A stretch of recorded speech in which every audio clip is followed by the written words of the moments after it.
मांगो मत, मांगो मत, ऊपर वाले को अपने हिसाब से देने दो। किसी राज्य में एक राजा रहता था। राजा अक्सर गांव-गांव जाकर प्रजा और लोगों की समस्याओं को सुनता था और उनमें सुधार की पूरी कोशिश करता था। उसकी कर्तव्य निष्ठा के चर्चे दूर देशों तक फैले हुए थे।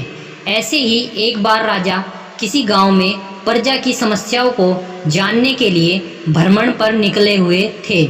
उसी दौरान राजा के कुर्ते का एक बटन टूट गया।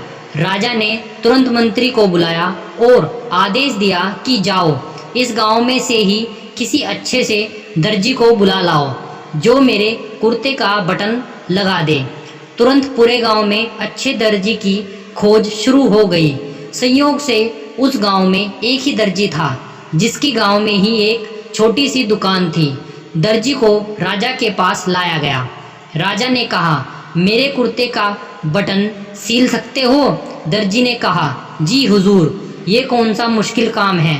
दर्जी ने तुरंत अपने थैले से धागा निकाला और राजा के कुर्ते का बटन लगा दिया।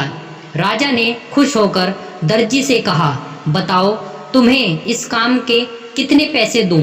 दर्जी ने कहा, महाराज, ये तो बहुत ही छोटा सा काम था, इसके मैं आपसे पैसे नहीं ले सकता। राजा ने फिर कहा, नहीं, तुम मांगो तो सही, हम तुम्हें इस काम की कीमत जरूर देंगे। दर्जी ने सोचा कि बटन तो राजा के पास ही था, मैंने तो बस धागा लगाया है, मैं राजा से इस काम के 2 रुपये मांग लेता हूँ।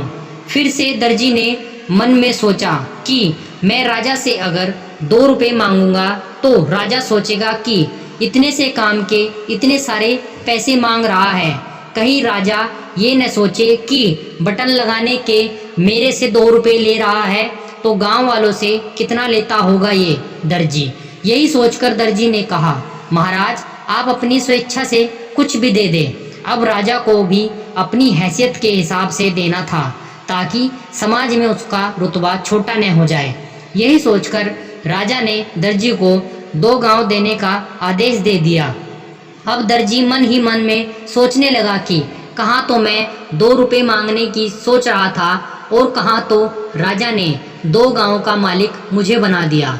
दोस्तों, हम लोग भी उस दर्जी के समान अपनी क्षमता से सोचते हैं और भगवान से कुछ न कुछ अपनी हैसियत से मांगते हैं, लेकिन क्या पता ईश्वर हमको उनकी देने की क्षमता के अनुसार कुछ अच्छा और बड़ा देना चाहते हो। गीता में भगवान श्री कृष्ण ने भी कहा है कि कर्म करो, फल की इच्छा मत करो। जब आप भगवान पर सब कुछ छोड़ देंगे तब वह अपने हिसाब से आपको दे देगा। दोस्तों, आशा करता हूँ यह कहानी आपको ज़रूर पसंद आई होगी। कहानी के बारे में अपनी राय हमें कमेंट करके ज़रूर बताएं। कहानी अच्छी लगी हो तो दोस्तों के साथ शेयर करना बिल्कुल भी ना भूलें।